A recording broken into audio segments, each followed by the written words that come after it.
Buenos días con todos. Mi nombre es Mónica Meléndez, soy la directora del Centro de Idiomas de la Universidad Ricardo Palma y nos enorgullece y nos emociona muchísimo llegar a ustedes con contenido que sabemos es importante para la formación universitaria, para la formación de la educación básica regular, primaria y secundaria.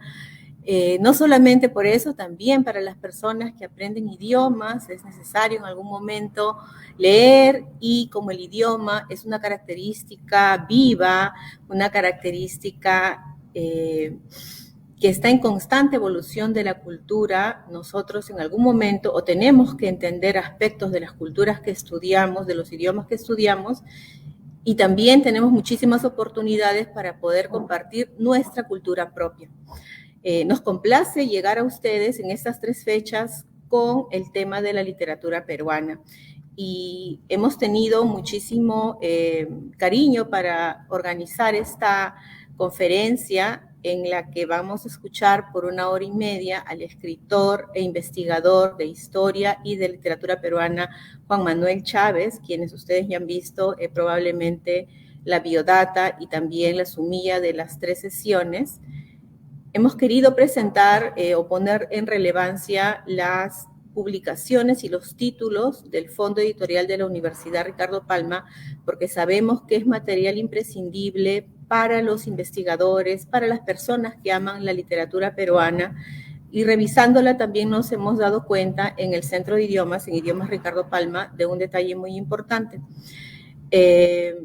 Durante la pandemia, la lectura nos ha permitido descansar, ¿no? Evitar de repente preocupaciones, abstraernos de esa realidad.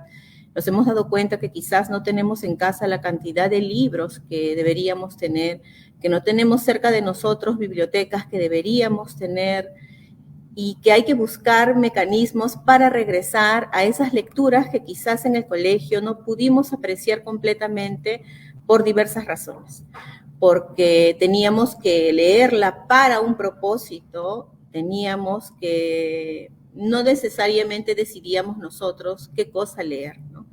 Hay títulos que son de mucha recordación de la literatura peruana, como por ejemplo, que viene la mayoría del colegio, de autores imprescindibles, que durante estas 3 sesiones Juan Manuel va a hacer referencia.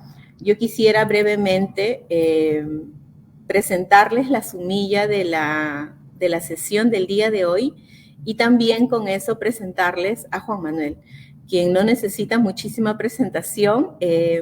Hemos invitado cordialmente también a las personas que forman parte de la red de mediación, de mediación peruana, red de mediadores peruanos, porque ellos durante muchísimas semanas vienen revisando las formas de cómo aproximar los libros y la lectura a los peruanos, a los espacios en los que ellos se dirigen. Hace unas semanas, Didier Álvarez, que es un reconocido mediador e investigador de literatura y de libros, nos mencionaba que la lectura se puede abordar desde diferentes maneras. Desde el punto de vista cognitivo, nos queda clarísimo que leer nos ayuda a tener éxito en la etapa de la educación.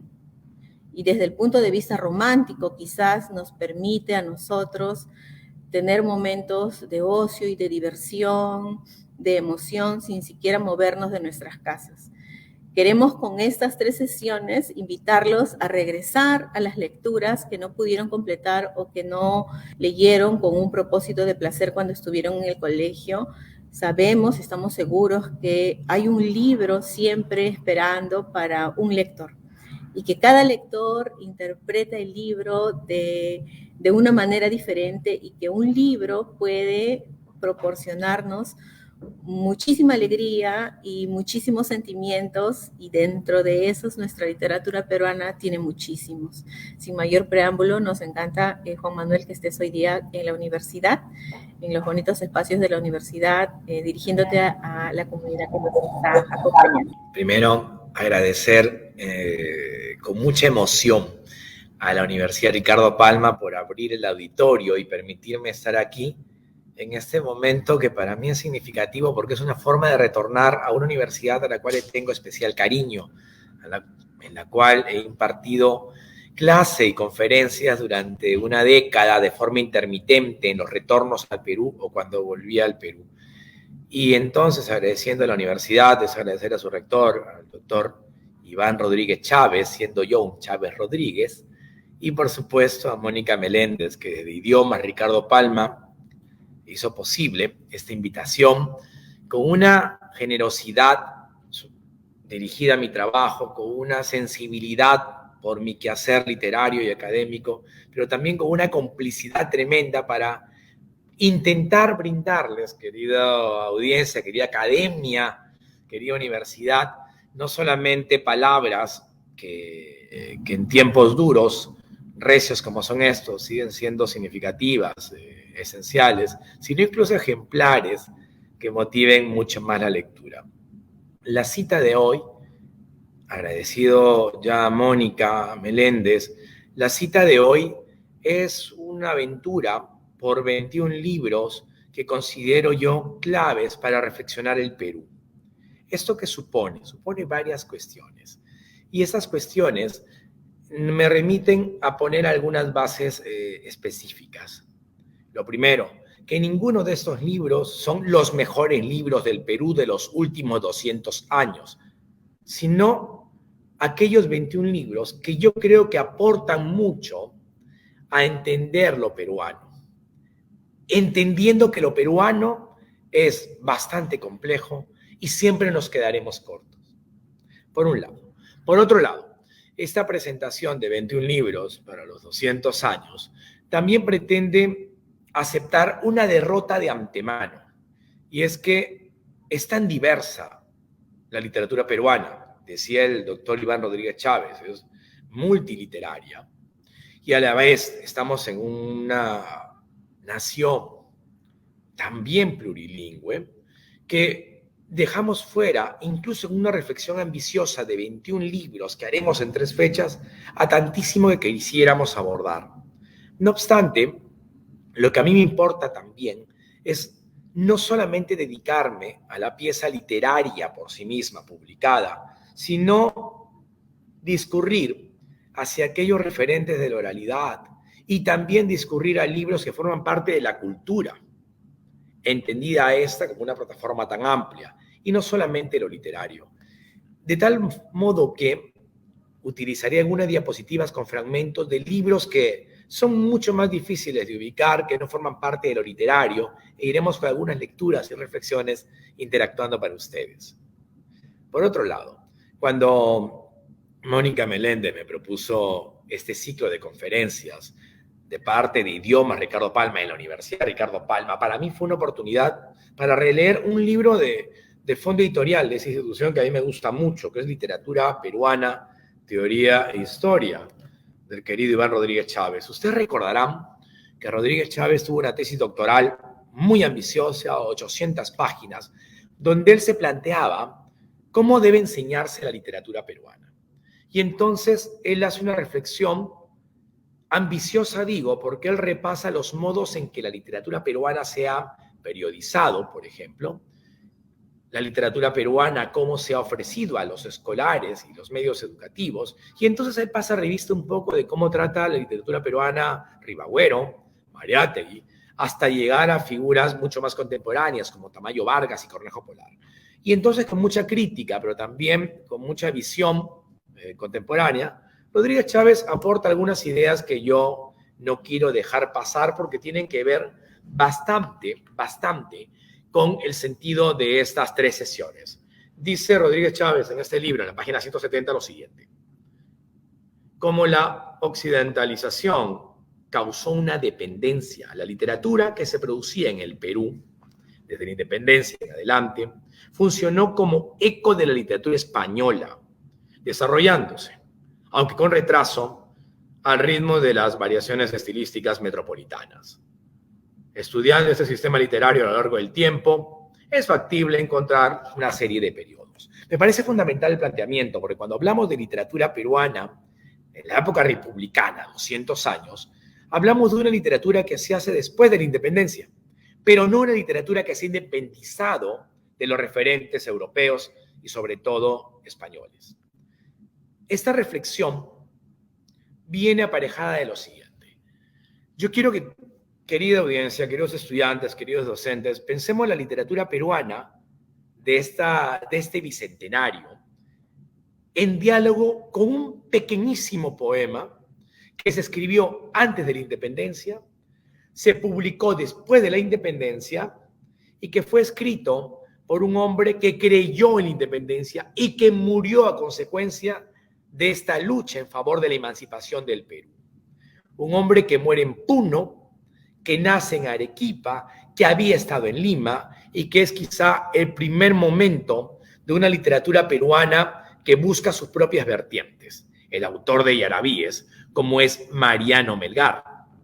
Pues bien, a mí me interesa mucho leer para ustedes, evocar para ustedes una valiosa, peculiar, entrañable poema. Pero para llegar a ello, primero les comparto pantalla. Espero que esté siendo vista y si no, vuelva a compartirla. Comparto para ustedes pantalla para abrir un poco, ya de por sí, nuestra actividad. Entonces, lo dicho, hablamos de 21 libros para estos 200 años. Y decía Anatole France, Premio Nobel de Literatura, de hace 100 años. El buen crítico es quien cuenta las aventuras de su alma a través de las obras maestras. Lo que intentaremos es leer críticamente piezas esenciales de la creación literaria y cultural del Perú. Y yo tengo un listado para ustedes, pero para este listado de la primera sesión, que incluye 6 grandes títulos, yo antes voy a leerles, como les decía, un remoto texto literario, un remoto poema de Mariano Melgar. El título es Los gatos. Se publicó póstumamente entre las fábulas de Melgar, esta es una de ellas, y sale en el diario El Republicano. Quiero que recuerden conmigo a Melgar porque es fundamental para reflexionar el Perú de 200 años y cómo lo percibo yo. Una gata parió varios gatitos, uno blanco, uno negro, otro manchado. Luego que ellos quedaron huerfanitos, los perseguía un perro endemoniado. Y para dar el golpe a su enemigo, no había más remedio que juntarse y que la dulce unión fuese su abrigo. Van pues a reunirse y al tratarse sobre quién de ellos debe ser cabeza, maullando el blanco dijo, a mí me toca por mi blancura, indicio de nobleza. El negro contestó, calla la boca, el más diestro y valiente mandar debe. Malo, dijo el manchado, si esto dura, temo que todo el diablo se lo lleve unión y mande el digno. Eso es locura, gritó el blanco. Y el negro le replica, se dividen por fin en 2 partidos. La ira y la turbación se multiplican. Se arañan, gritan y a sus alaridos acude mi buen perro y los destroza. A los gatos al fin nos parecemos. Paisanos, ¿esperamos otra cosa? ¿Tendremos libertad? Ya lo veremos. Mariano Melgar, antes de la independencia, ya advierte esa incapacidad que tendríamos que revertir de ponernos de acuerdo a partir de aquella intersección de nuestras reflexiones cuando preferimos pelearnos por nuestras discrepancias. Esto que nos ilustra Melgar en una pieza clave de la literatura peruana del periodo independentista nos lleva a reflexionar que tal vez el Perú no ha cambiado tanto, pero ojalá el Perú siga avanzando otro tanto. La literatura que vamos a ver, la literatura que vamos a revisar y esas piezas culturales que he traído para ustedes nos van a mostrar que los problemas que afrontan las publicaciones no han envejecido, pero sí han cambiado las formas magníficas de plantearnos frente a ellas con lo letrado. Una cosa maravillosa, ustedes van a notar que por momentos miro izquierda y derecha, y es que soy un auditorio, y por lo tanto, si bien me dirijo a la pantalla, también hay una interacción en el auditorio que yo no quiero dejar pasar. Y valoro que comprendan esto quienes están en la transmisión en línea y en vivo, siendo ahora las 11:31 de la mañana del 3 de noviembre de este año bicentenario. Pues bien, dicho todo esto, me importa muchísimo, entonces, como el preámbulo está servido y está planteado, mostrarles los 6 primeros títulos que vamos a conversar. Los 6 primeros títulos que ocuparán nuestra jornada del día de hoy. Y esos 6 primeros títulos, son textos claves por factores que intentaré justificar y que estaré encantado motivar a su relectura, a su retorno, a su regreso. Pues bien, estos títulos son los siguientes.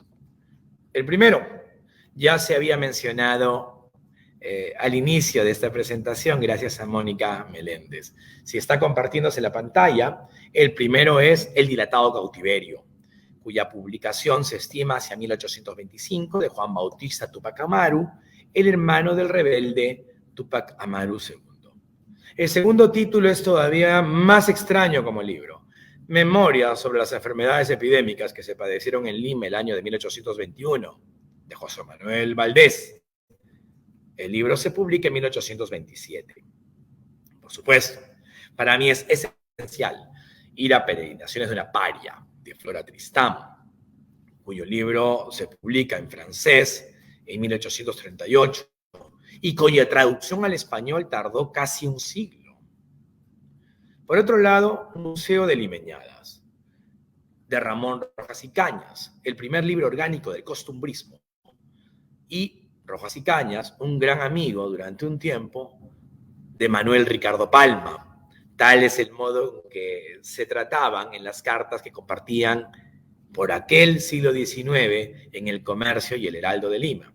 Por supuesto, no vamos a dejar pasar la oportunidad de tratar las tradiciones publicadas en formato de libro desde 1872 en adelante de Ricardo Palma. Finalmente, Trilce de Vallejo. Esto no evitará que hagamos un decurso hacia algunas paginitas, algunos párrafos, por supuesto, de Clorinda Mato de Turner, que vendrán a cuento por razones que ya les compartiré. Lo primero, entonces, Juan Bautista Túpac Amaru, el dilatado cautiverio.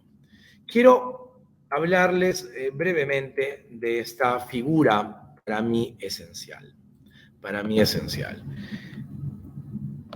Juan Bautista Túpac Amaru es hermano menor de Túpac Amaru II, José Gabriel Condorcanqui. Juan Bautista era 9 años menor que su hermano y fue acusado, al igual que Micaela Bastidas, al igual que José Gabriel Condorcanqui, al igual que tantos parientes que se alzaron en armas contra la administración virreinal en 1780, en la Gran Rebelión del Cusco. Él fue acusado también de complicidad en la rebelión. No obstante, Juan Bautista siempre dijo: yo no participé en la rebelión. Yo tuve una posición inactiva y forzada. Yo era el menor y me arrastraron a una contienda en la cual yo no estaba necesariamente convencido, lo que fuere, pero lo que a él recordaba y decía es: yo no participé activamente. Y como él siempre negó una participación activa en la rebelión, pues sucede algo clave, y es que a él no lo ajustician, a diferencia de su hermano José Gabriel, de su cuñada Micaela, de uno de sus sobrinos y tantos otros parientes. A él lo castigan no con la muerte, sino con el exilio. Y entonces a Juan Bautista lo destierran del Cusco a Lima y de Lima en barco. Piensen conmigo, siglo XVIII, un barco que va por la costa del Pacífico, llega hasta lo que hoy es Chile y sigue avanzando hasta el estrecho de Magallanes y da la vuelta al confín del continente americano y comienza la subida con dirección a su castigo desde la península ibérica, y lo dirigirá. El barco, por supuesto, en el cual avanza, tiene que tener una parada en Río de Janeiro. La esposa de Juan Bautista también había sido castigada con el exilio, muere en el trayecto en barco y al final termina depositado en un castillo en Cádiz, donde es apresado. Es un hombre de más de 40 años en el siglo XVIII, y a él lo mandan al final a Ceuta, El castigo, como he hablado en más de una conferencia, es terminar, por supuesto, sus días en el norte del África, donde la corona española tenía una colonia penitenciaria. Allí, en el norte del África, Juan Bautista no está entre rejas, no está encadenado, pero Juan Bautista sí está en un territorio mediterráneo, entre el Sahara y el mar, en el cual tiene que pasar sus días y sobrevivir. Y sobrevive. Juan Bautista permanece en Ceuta hasta el año 1822, en el cual lo liberan y él puede aprovechar un barco que viene desde la península ibérica hasta Buenos Aires. Y al llegar a Buenos Aires, él se comunica, manda una carta al presidente del gobierno, en todo caso aquí, el ministro del gobierno de Buenos Aires, Bernardino de Rivadavia, solicitándole que le den amparo, porque él ha sido, y esto es clave, castigado por la administración virreinal. Estamos en el año 1822, un año después de que San Martín proclama la independencia del Perú, y un hombre ha vuelto después de 40 años casi de exilio y pide a una república hermana asilo, apoyo, restitución y dignidad. Y Rivadavia tiene un decreto para él en el cual le garantizan vivienda, manutención y que vive en Buenos Aires con cargo de escribir sus memorias. La memoria de Juan Bautista Túpac Amaru son 38 páginas en las cuales un hombre, el hermano del rebelde emblemático de América Latina, porque cuando uno piensa en Túpac Amaru, no piensa solo en el hombre de la rebelión de Tinta, de Cusco, del Virreinato del Perú, sino de América. Es el gran momento en el cual hay una inmensa población originaria, unida a mestizos y algunos criollos, que creen que eso debe cambiar. Y Juan Bautista, que nunca dijo que formó parte de la rebelión, sí fue testigo de ella y decide contar lo que vio. Por lo tanto, el primer libro que yo he pensado para ustedes es una memoria de 38 páginas de un hombre que sobrevive a 40 años de exilio y un traslado en el siglo XVIII del Cusco por el Pacífico y el Atlántico. Un hombre que ha sido testigo privilegiado en ese sentido y pariente además de una rebelión que es esencial para entender el proceso de independencia del Perú, y lo decimos en el año del Bicentenario. Pero a la vez es el hombre que va a contar lo que ha significado sus décadas en el norte del África y lo que significa ser un hombre no entre rejas, pero un hombre sin libertad. Todo eso es importante y es clave a la hora de pensar cómo, para mí, el primer libro de reflexión del Bicentenario tiene que ser un libro de un individuo que es castigado con el exilio, o sea, estuvo confinado, y esto nos da el eco de nuestro terrible 2020 con la pandemia y parte de 2021, y un hombre cuyo máximo valor es sobrevivir. Eso es fundamental. La sobrevivencia como una forma de heroísmo. Pero hay algo más. A diferencia de cualquier otros individuos que sobreviven solamente, Juan Bautista, el hermano de Túpac Amaru II, sobrevive para contar lo vivido. Y es ahí entonces que para mí es esencial este libro, porque si quiero pensar en los 21 libros de los 200 años de nuestra vida republicana, me importaba mucho comenzar con uno en el cual hay un hombre confinado que sobrevive, pero que sobrevive ante todo restituido por la palabra, por esa visión clave de dejar testimonio de lo sucedido. Y es que la palabra, entonces, la palabra en este caso, escrita y publicada, nos lleva a pensar cómo allí está en el discurso pensado y luego redactado una manera de forjar un imaginario que nos cohesione a todos. Cuando uno lee las memorias de Juan Bautista, su relato en Ceuta, en Cusco, su retorno a América estando en Buenos Aires, uno entiende primero muchas cosas. Que ahí hay una metáfora del Perú, la migración, el exilio, los idiomas que maneja y no maneja, el aprendizaje de otras lenguas, de otras culturas, la interacción americana en buena cuenta. Y entonces, para mí, comenzar con el dilatado cautiverio, tal es el título de la memoria que escribe Juan Bautista Túpac Amaru, encargada en Buenos Aires en 1822 y que se publica posiblemente en 1825, es plantearnos entonces una ruta del libro del Perú, literario y cultural, marcado primero por algo que nos define, la sobrevivencia y la impronta de compartir nuestro relato vivencial con los demás, que es lo que hace Juan Bautista. Si este es el primer libro que yo he elegido para ustedes, pues para mí es inestimable que además vean, porque es un libro raro, cuál era la primera página, que es la que estoy mostrando en pantalla.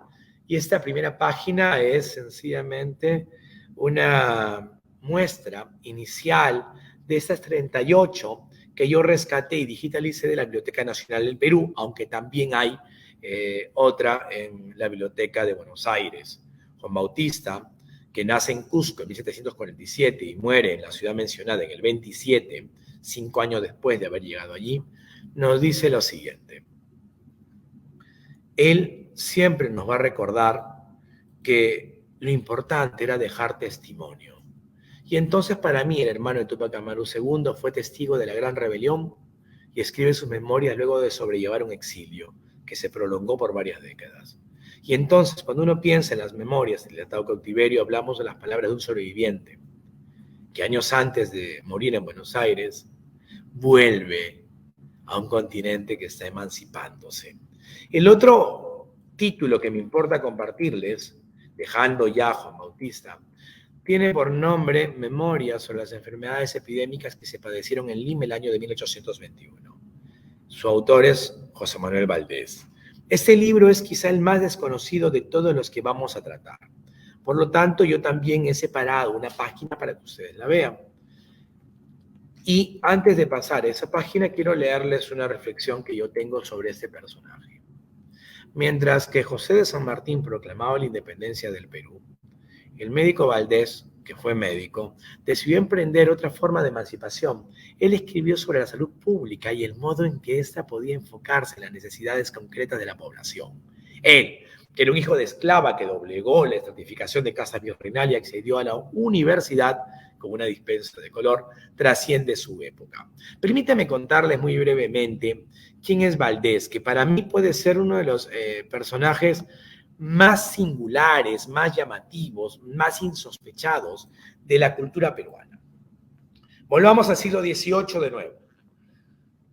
Una esclava y un español venido a menos tienen un hijo. Le llaman José Manuel. Este muchacho nace en un entorno donde su color de piel y su origen garantizaban una situación siempre subyugada, siempre compleja, siempre terrible. No obstante, este niño, José Manuel, es un muchacho avispado que llama la atención de los amos de su madre. Recuerden que la madre es esclava y la esclavitud es ser propiedad de otro, como las cosas lo son de la gente. Y José Manuel recibe entonces algo que no solían recibir niños de su condición: educación básica regular. Él va al colegio y en el colegio los docentes caen en la cuenta de que este muchachito no solamente es muy avispado, sino que en verdad tiene cualidades para aprender idiomas. El inglés, se maneja bien en español y quizá pueda manejarse en el francés o el alemán. Es inteligente con los números, con las letras.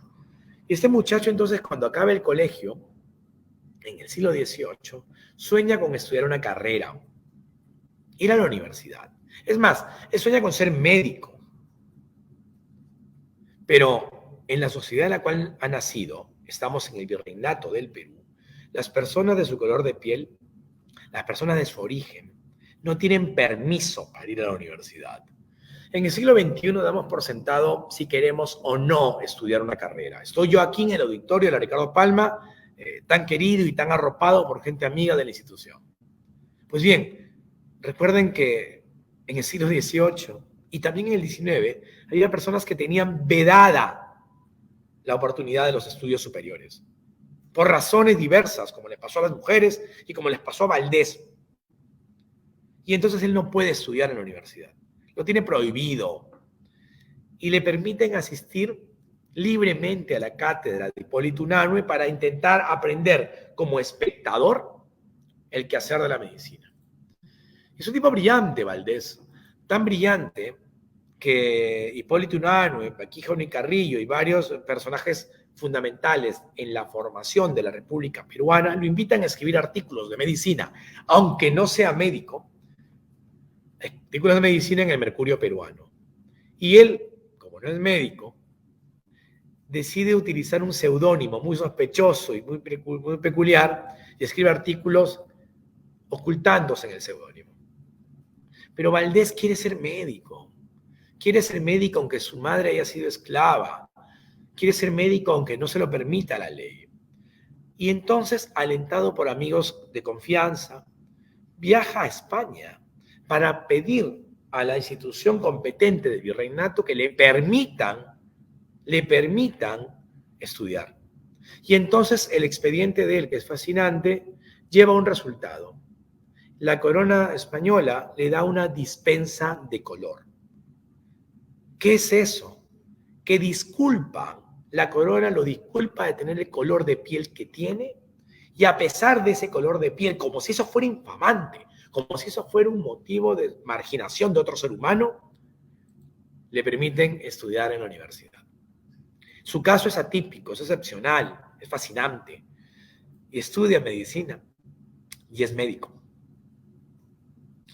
No solo es médico, se doctora en medicina, pero además es poeta, un poeta místico, pero además se vuelve un personaje fundamental, tan fundamental que en 1821, cuando se proclama la independencia del Perú, este hijo de esclava, quien no podía estudiar en la universidad por el color de piel que tenía, está firmando junto a San Martín y muchos personajes más la proclamación de la independencia del Perú.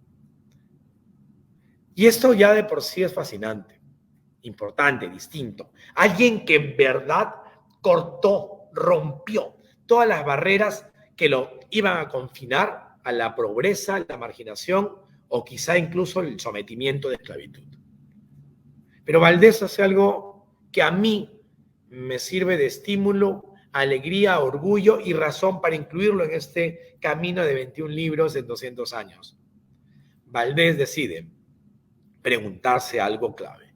Ok, estamos independizando el Perú, proclamar la independencia, pero para mí la verdadera independencia consiste en que la gente no se muera, que hagamos una reflexión de salud pública, porque el Perú será el Perú cuando las personas puedan curarse de los males que padecen. Y entonces José Manuel Valdés decía hacer una memoria sobre las enfermedades epidémicas que se padecieron en el Perú en el año de 1821, que es un año esencial para lo que somos hoy por hoy. Y entonces, mientras los militares se debatían en cuestiones de armas, negociaciones políticas, acuerdos con el virrey que se va y no se va, a él le interesa otra cosa. ¿Cómo afrontamos el cólera, esa epidemia que padece Lima en 1821 y que personas de mi edad nos suena a déjà vu, porque hace una década también, 2 décadas, padecimos de ese mal? ¿Por qué se mueren las personas en Lima con esos problemas intestinales? ¿Es que hay que utilizar el chocolate por fines médicos? La quina, por supuesto. ¿Por qué hay tanto consumo de bebidas espirituosas que él sanciona y critica? Entonces Valdés, así como Juan Bautista, escribe una memoria, Juan Bautista en Buenos Aires, sobre la rebelión. Pues José Manuel Valdés no hace eso. Él escribe una memoria, es decir, la memoria no es la verdad de lo ocurrido, sino el modo en que yo recuerdo lo sucedido. Y esa memoria de Valdés, así como la de Juan Bautista, es una memoria política, del exilio social. La memoria de José Manuel Valdés es una memoria centrada en lo médico, pero en la reflexión de lo médico. José Manuel Valdés era un protomédico, o sea, un profesor de médicos, un docente que formaba a las nuevas generaciones de galenos. Pues bien, Valdés considera, y esta es la tesis fundamental de su memoria, que lo esencial es generar, producir una medicina peruana. ¿A qué se refiere con eso? Ok, la medicina se aplica y se puede utilizar de manera idéntica en Holanda, de manera idéntica en Chile, de manera idéntica en Perú. Pero la verdad es que las condiciones climáticas del Perú, ya sea en la costa, sierra o Amazonía, deben influenciar a la hora de tratar algunas dolencias. Valdés entonces plantea que la reflexión de la medicina debe estar aparejada a una reflexión del conocimiento de la patria. Y esto es lo importante. ¿Cuál es el gran aporte de Valdés entonces? El gran aporte de Valdés es el siguiente, que nosotros somos una nación, hoy sabemos, hablamos de una multinacionalidad, una multiliteratura, una plurilingüismo, ok, pero él dice, hay que entender el Perú en su enorme diversidad para tratar los males que padecen en la población. Y entonces a mí me parecía fundamental que cuando hemos padecido una pandemia en el 2020 y 2021, traer a la memoria un libro de hace casi 200 años que se plantea ese desafío, que no se mueran más compatriotas por enfermedades que podemos tratar con higiene, con medidas preventivas y con tratamientos adecuados a las condiciones de los individuos y también del territorio y el clima específico del Perú. Esta publicación nunca se ha reeditado, nunca, jamás se ha reeditado una memoria que solo tiene 31 páginas, una memoria que a la vez es fascinante, amena, históricamente singular y que valdría la pena incluso rescatar. Y estando aquí en la Ricardo Palma, suelto yo la idea que seguramente se reflexionará. Entonces, nuestro segundo libro, si el primero fue sobre cuestiones políticos sociales de un exilio, tiene que ver con el quehacer médico, pero la divulgación de reflexiones en favor de la curación de las personas. Dicho eso, entonces, ¿cuál es nuestro tercer libro? El tercer libro es una publicación que no se hace en el Perú y que no se imprime tampoco en el Perú. Quiero que visualicen este asunto que es para mí significativo. El primer libro de esta lista lo hace un cusqueño fuera de nuestras fronteras, en español, aunque era él, sobre todo, quechohablante. Quiero que noten la mixtura del cruce de fronteras, del cruce lingüístico. Eso es la literatura peruana y la cultura peruana. El segundo libro de este listado es una persona que nunca debió llegar a la universidad, pero lo hizo. Una persona que tuvo que aprender más lenguas de las que se manejaban sus compañeros de clase para destacar. Alguien que tuvo que esforzarse el doble que el resto para poder tener oportunidades y ganarse esas oportunidades. Un libro que sí se publica en el Perú y que está en español. Pero el tercero es una mujer que nace en Francia, publica en francés, pero cuyos ancestros también son peruanos. Y es Flora Tristán, Peregrinaciones de una paria. Creo que ese es un libro al cual hay que regresar seguido. ¿Por qué? Flora Tristán es una mujer que nace en Francia en una familia acomodada. Tal es así que cuando ella era niña, incluso interactuó, recuerda ella, con un muchacho venezolano llamado Simón Bolívar. Estamos hablando de Flora Tristán como un personaje que podría interactuar con grandes figuras de lo latinoamericano. Pero hay algo tremendo, y es que el padre de Flora Tristán nunca selló el matrimonio con su madre. Y el padre muere tempranamente y ya queda huérfana de padre, y entonces es una mujer de padre que no está vinculado en el aspecto administrativo, burocrático, paternidad hija. Y entonces ella no puede acceder al patrimonio económico de la familia paterna. Y ella tiene vicisitudes tremendas. Como no hay el dinero de herencia del padre y nunca se casó con su madre y ella pasan penurias en verdad muy grandes, trabaja en condiciones obreras de las peores condiciones y que marcan su visión del mundo. Ella siempre va a elegir las causas de los desfavorecidos. Flora Tristán siempre va a estar del lado de los que menos tienen. En ese tiempo, las mujeres postergadas, mancilladas y aplastadas, y los obreros mal pagados y muriéndose por condiciones infames en la vida laboral. Pero hay un momento en Flora que le va muy mal, incluso le va muy mal también con el padre de su hija. Tendrá una familia que además ella va a perder en el trasunto de los años a un hijo que muere enfermo, en fin, es una vida muy compleja.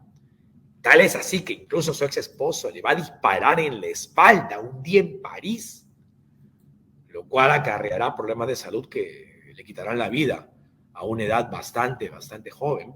Pues bien, ella cree que tal vez la familia de su padre, la familia arequipeña de su padre, tal vez sí tienen para ella una herencia, para poder sobrellevar esa complejidad de ser una madre soltera en un mundo dominado por los hombres.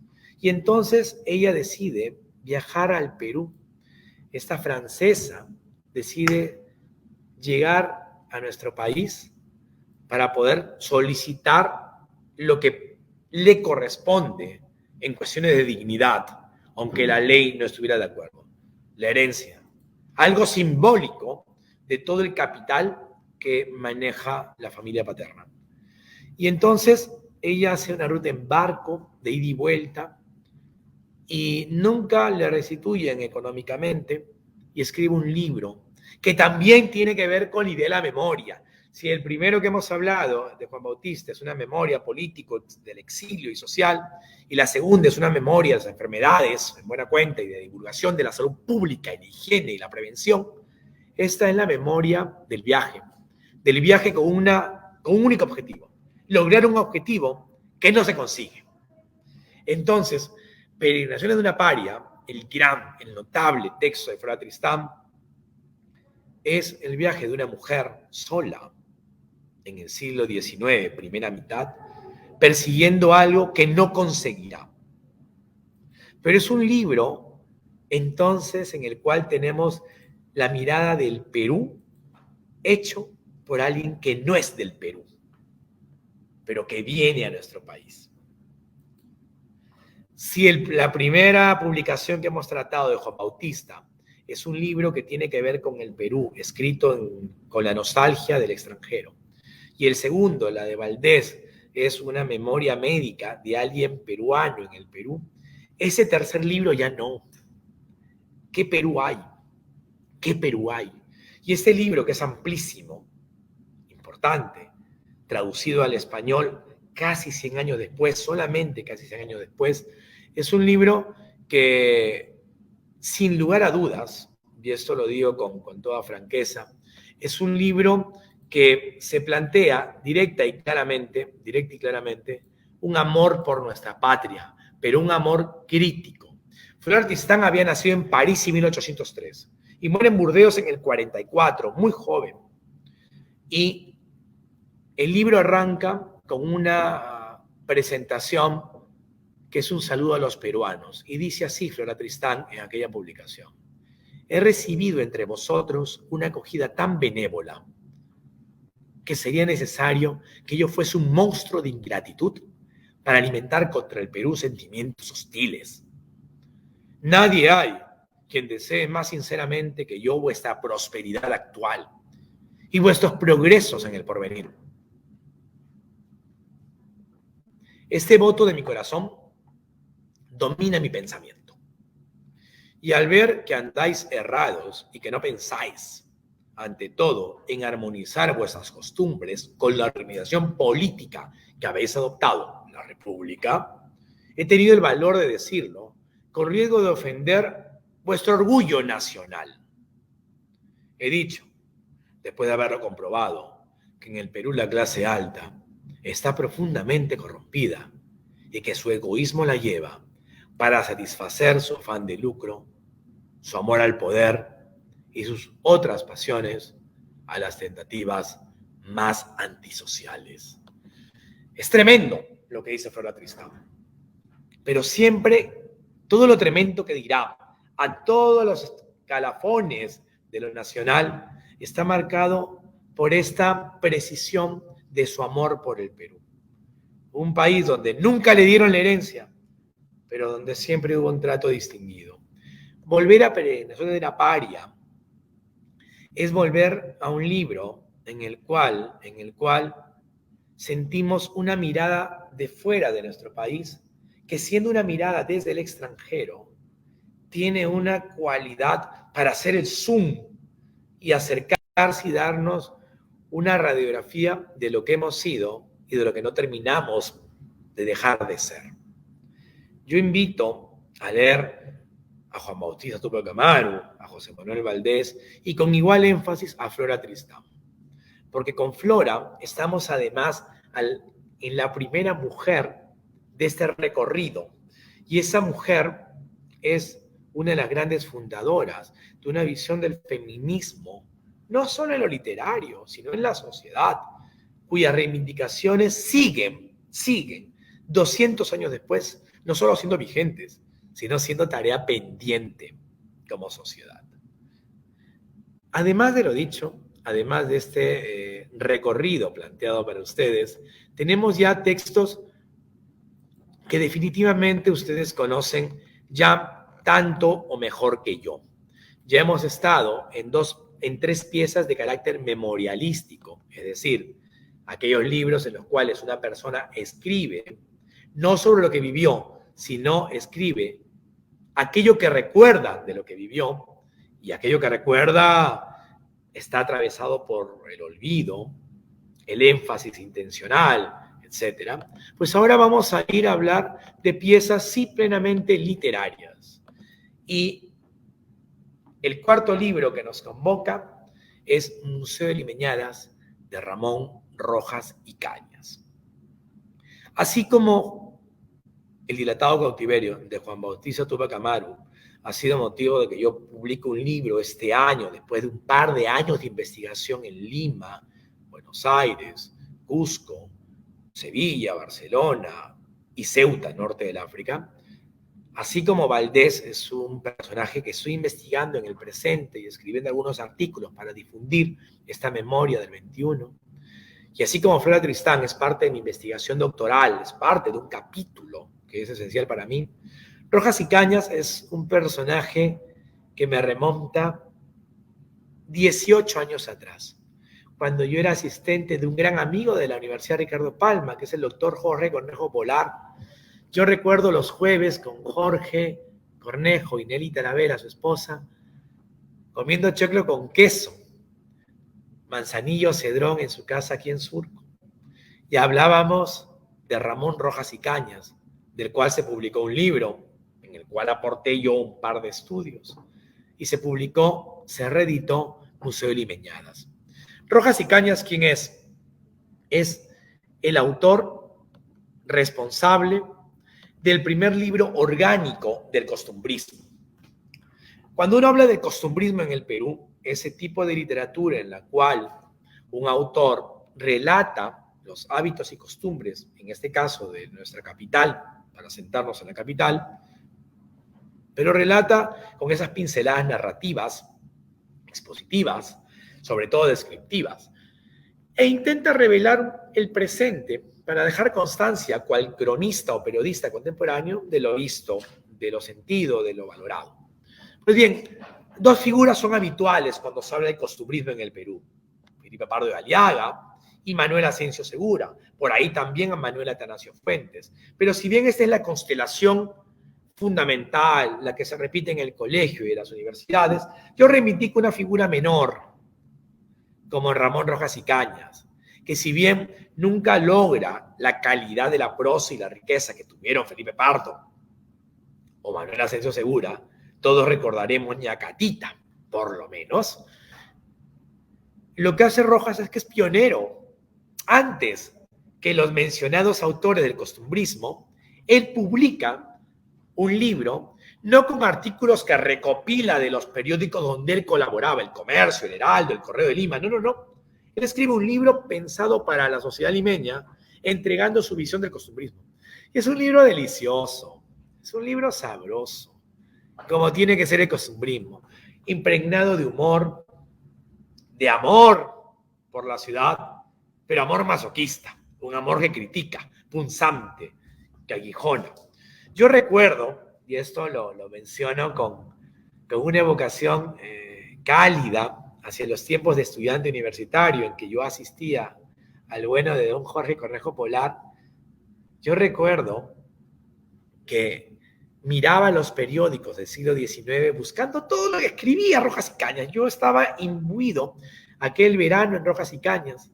Lo hacía sobre todo en el Río Agüero, donde yo iba a investigar y donde caminaba con Antonio del Busto, recordado historiador, y quien era un gran consejero en ese tiempo para mí. Y recuerdo que en El Comercio se publica, se anuncia la salida del libro Museo de Limeñadas.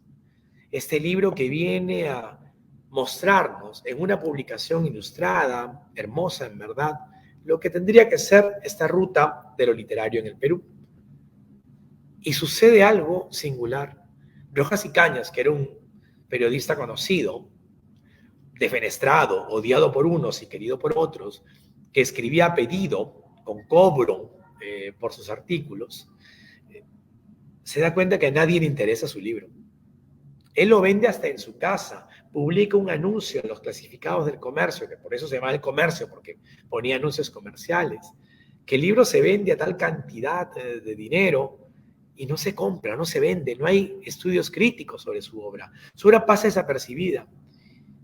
Y Ramón Rojas y Cañas decide escribir un artículo muy furioso contra la sociedad limeña diciendo: ustedes se pierden la oportunidad de hablar de un libro esencial y no se están dando cuenta, por lo tanto me largo del Perú. Yo no tengo que estar aquí, yo me voy a París, porque ahí sí valorarán la obra de una figura como yo. Y Rojas y Cañas deja Lima.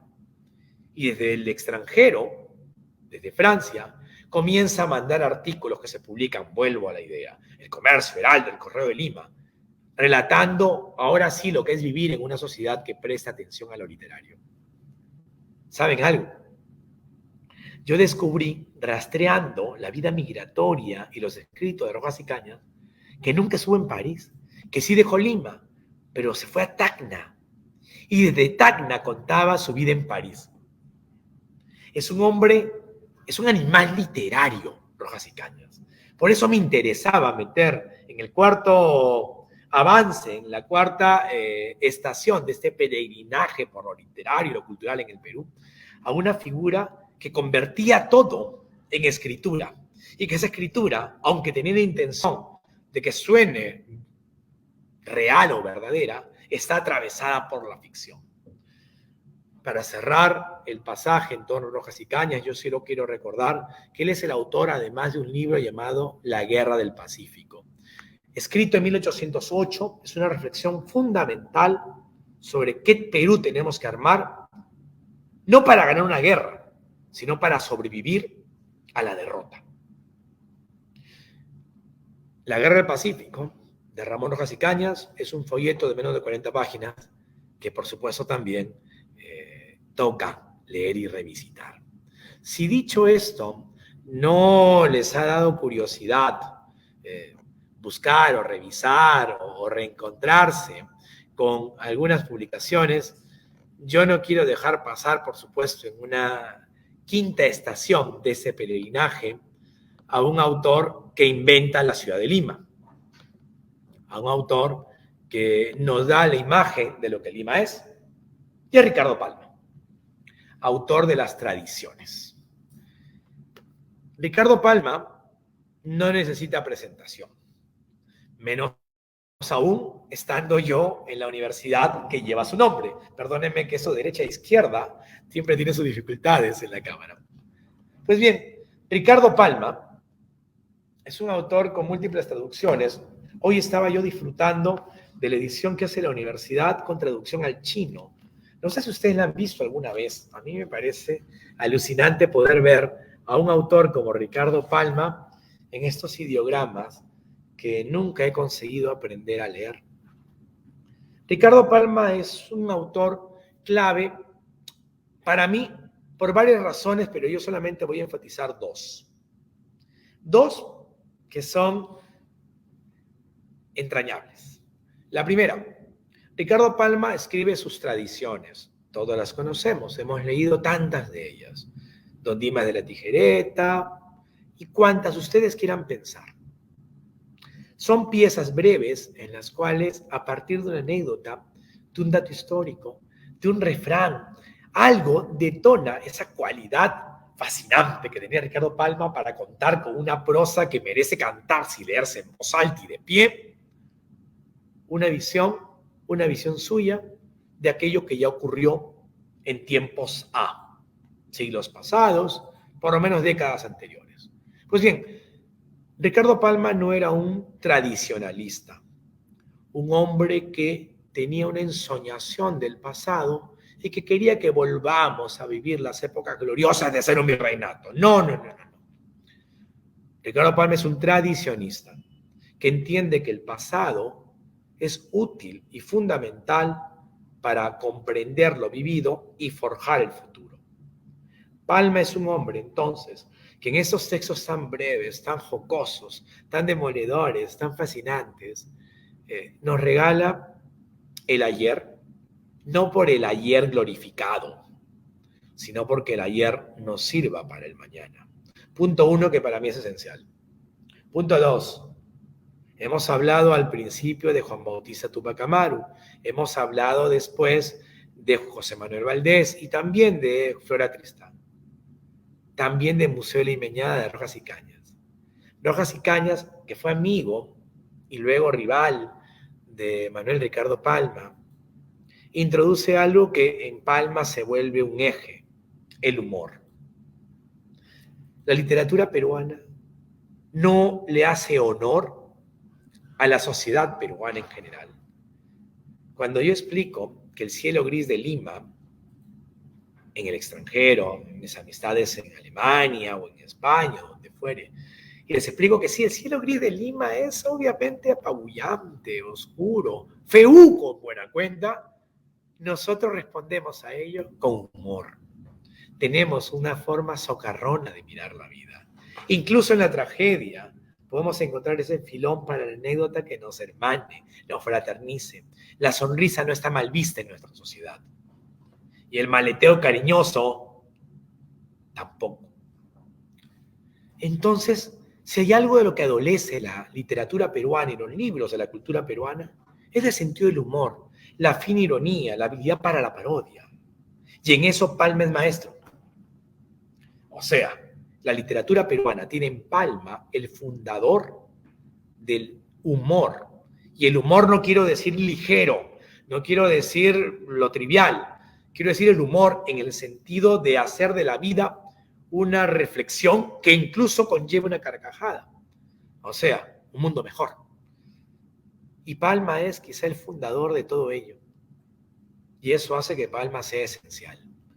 Yo, mientras tengo una tarde tranquila, volveré a Palma porque a Palma se regresa. Es más, quienes siguen las redes sociales mías verán que por ahí aparecerá una foto sentado un Palma hecho de hierro que hay aquí en la institución y que yo no conocía. Palma es entonces, ¿qué? Si Rojas y Cañas es un animal literario, Palma es una celebración de la literatura que irradia hacia la vida.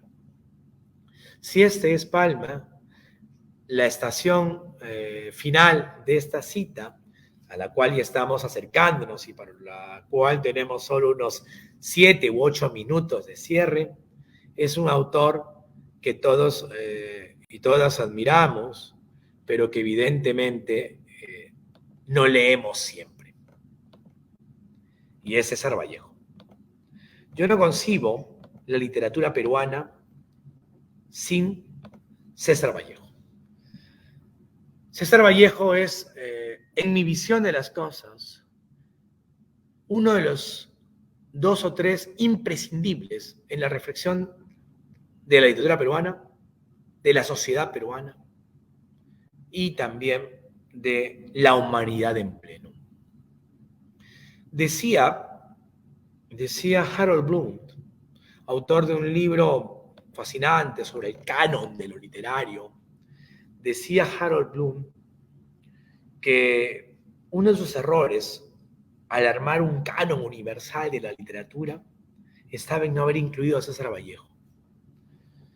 César Vallejo, quiero recordar con ustedes, es aquel joven del norte del Perú que viene a la Universidad San Marcos a estudiar medicina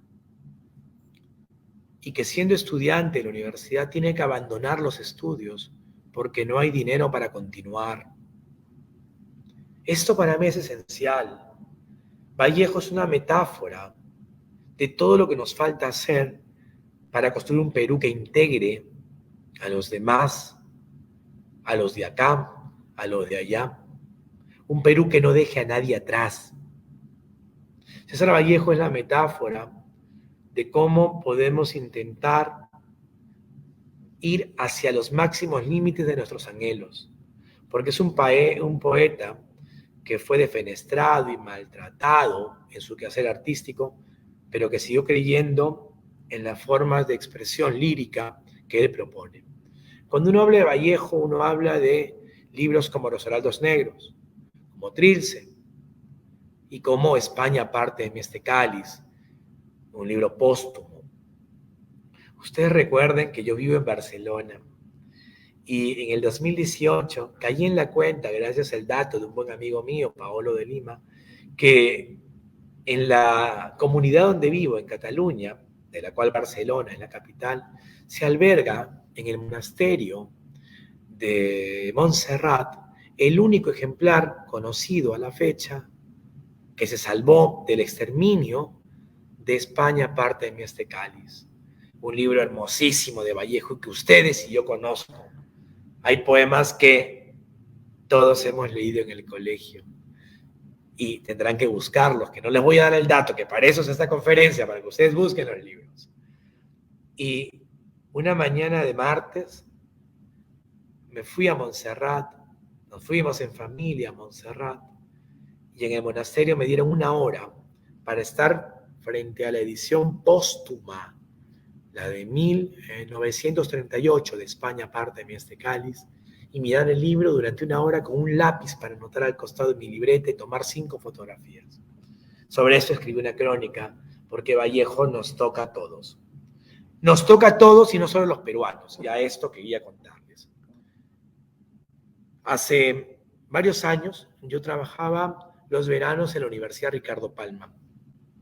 Tenía alumnos de Hebei y de Beijing, alumnos chinos, de nacionalidad china, y les enseñaba literatura peruana y latinoamericana. Era venir en las tardes, 2 tardes a la semana, para esta labor, que siempre regentó con tanta lucidez la doctora Philip Chup.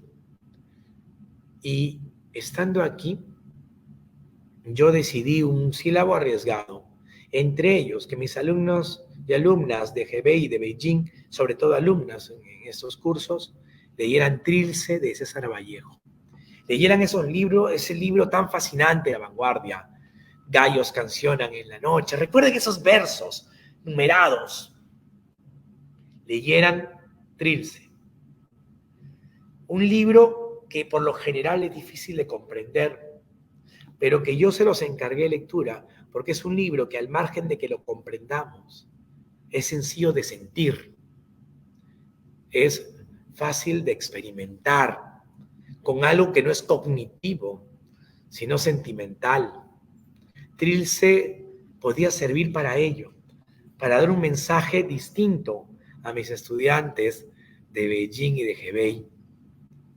Y entonces, al cabo de la lectura tan difícil de Trilce, recuerdo a 2 jóvenes estudiantes chinas que se acercaron a mí para contarme la experiencia de leer a Vallejo.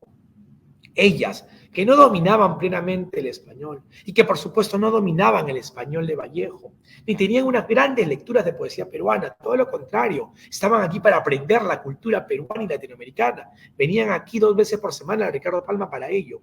Estas 2 jóvenes me dicen, yo no tenía una palabra para explicar cómo me siento viviendo fuera de mi tierra, haber migrado de Hebei a la capital, y de ahí haber atravesado medio mundo para estar aquí en Lima estudiando esta literatura. Yo no tenía una palabra, porque yo no me siento triste, yo no siento nostalgia, pero algo siento, ¿y sabe qué siento, profesor? Me siento trilce. César Vallejo, desde el año 1922, un siglo atrás, había usado una palabra que venía a servirle a alguien que estaba de paso en nuestro país. Eso es ya razón suficiente para que Vallejo esté en este recorrido, en ese peregrinaje de 200 libros, de 21 libros, 20, 21 y tal vez 23, ya veremos hacia dónde nos vamos, pero por lo menos 21 de estos 200 años. Es decir, Vallejo es, en buena cuenta, para mí, el gran momento de cierre de esta sesión del 3 de noviembre, siendo las 12:22 del mediodía en la Universidad Ricardo Palma para ustedes. Muchas gracias.